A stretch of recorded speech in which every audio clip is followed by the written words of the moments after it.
नमस्कार आरोग्य चैनल को आपण मानक स्वागत करुच्ची। वर्तमान परीक्षा सीजन चली 10वीं पिला परीक्षा +2 पिला परीक्षा आगक बहुत सारा एंट्रेंस एग्जाम अच्छी। तेबे ए परीक्षा समय रे केते गुडे दिग प्रति ध्यान देले आपण निजर बेस्ट परफॉर्मेंस दे पारबे।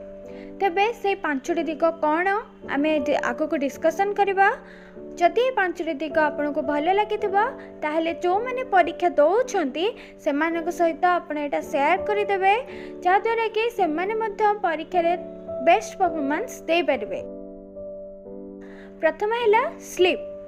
परीक्षा समय रे सोया विषय कहूँ हे तो आपण मानू टिके अटपटा लगी पारे किंतु परीक्षा पूर्व आप जिते राति निद्रा होकर पाठ पढ़ी था पछे किंतु परीक्षा समय रे विशेषकर परीक्षार पूर्व दिन कदापि राति निद्रा होकर पाठ पढ़िबेनी। परीक्षा पूर्व दिन केबे भी निद संगे कंप्रोमाइज करेंगे नहीं नहेले दीटा प्रॉब्लम फेस करेंगे।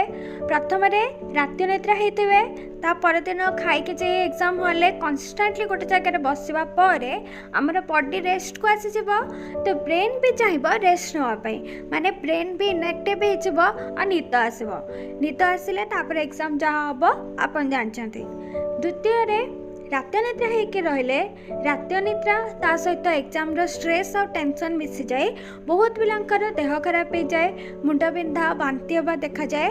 तेणुक एग्जाम पूर्वर आपण निद को कंप्लीट करंतु केबे भी एग्जाम पूर्व दिन राति निद्रा होकर पढ़े ना। द्वितीय रहा प्रिपरेशन। एग्जाम आपण आगुरी प्रिपरेशन करुले किंतु एग्जाम पूर्व दिन आपन किसी स्पेशल प्रिपरेशन करने पड़ो। कौन प्रिपरेशन करेंगे ना एग्जाम हॉल को आपण जहाँ सब नहीं कि जीवे exam board admit card pen pencil rubber geometry box पानी बोतल एमती कि यूनिफॉर्म को भी मध्य सजाड़ी रखी दिंतु। एम सब जिनस को सजाड़ी रखी कौन हम ना एग्जाम दिन सकाळु आपन माइंडटा हड़बड़ी रही मो पेन कड़े गला मो पेंसिल कड़े गला एमती अଯଥା चिंता आपण मुंडे पशबनी।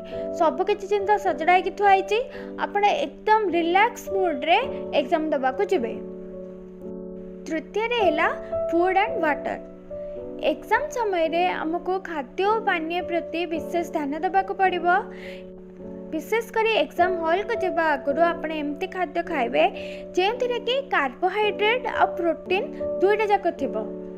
एमती खाद्य खाइले कौन हम ना कार्बोहाइड्रेट खाइले सेटा आपनको शरीर को कन्स्टांटली एनर्जी दब।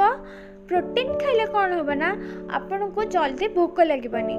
एणुक एमती खाद्य खातु जो कि कार्बोहाइड्रेट प्रोटीन दुईटा जाक थी। एग्जाम हॉल को जीवा आगुरी केबे भी अधिक मीठा जिनस खाइबेनी कहीं अधिक मीठा जिनस खाइले आम एनर्जी सडनली बढ़ जाए आ जिते कमे से सडनली कमी जाए। तेणुक एग्जाम को जीवा आगुरी केबे भी अधिक मीठा जिनस खाइबेनी। दही खाइबे किंतु कम चीनी रे। दहीटा बहुत बढ़िया काम करे आम माइंड को पेट को ठंडा रखी थाए। एग्जाम हॉल को जीवा आगुरी दही निश्चिंत खातु। चतुर्थ पॉइंट है एग्जाम डे। एग्जाम डे माने आपन जितेबाला एग्जाम दबाकू जाउछंती जस्ट तार पूर्व टाइम आपण को घर ठू आपण का एग्जाम हॉल किछि दूर रे थिबो से टाइम तो जो आपण को मिलूची सेतिक टाइम रे आपण माइंड को एग्जाम दबा पई किना प्रिपेयर करंतु। माइंड को कंसंट्रेट करबा पई डीप ब्रीदिंग करंतु। डीप ब्रीदिंग ता गोटे बहुत ही बढ़िया टेक्निक माइंड को कंसंट्रेट करिवार। जदि आपण चाहूचंती डीप ब्रीदिंग विषय रे गोटे वीडियो करबा पई ताले कमेंट बॉक्स रे मते कहि देबे मु सेते पई गोटे वीडियो करि देबी।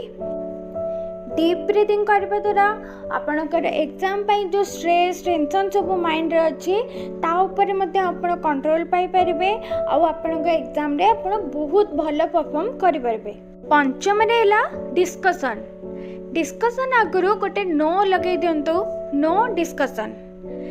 देखा जाए एग्जाम पर बहुत पिला क्वेश्चन पेपर धरिकिना डिस्कस करिवारे लागी पड़ती। अरे ए नंबर आंसर कौन हम से नंबर आंसर कौन हम गोटे कथा कहतु जदि आपण क्वेश्चन आंसर आपण जानले जदि ठीक है जाए तो बहुत भल कथा। जदि से भूल हो जाए तेबे आपण सेटा ठीक करि परिबे कि यदि आपण डिस्कशन करते ताले आपण सहित तीनोटी जिनस हो पारे। जदि आपणकर भूल हो जाइतबो ताले मन खराब हबो अजथा डिप्रेशन। जदि आपणकर सब किछि ठीक हो जाइतबो ताले ओवर कॉन्फिडेंस। जदि आपणक सांग मानकर नंबर आपणकटू अधिक आसुथाए ताहले सेटा गोटे अलग प्रकार डिप्रेशन। जदि आपनको निजर परफॉर्मेंस निजर मार्क्स विषय जानवर अच्छी ताले रही जातु सबू एग्जाम सरी जाऊ तापरे आराम से बसिकिना केते मार्क्स आपणकर रहला सेटा डिसाइड करबे। आशा करुचे ये 5टी जाक पॉइंट निश्चित भाव आपन को कोठी ना कोठी इम्पोर्टेंट लगी जदि लगुच ये आपण मानक इम्पोर्टेंट तेबे जो मानकर एबे परीक्षा चली से सहित यहाँ शेयर करंतु। पुणी देखा आ गोटे वीडियो रे।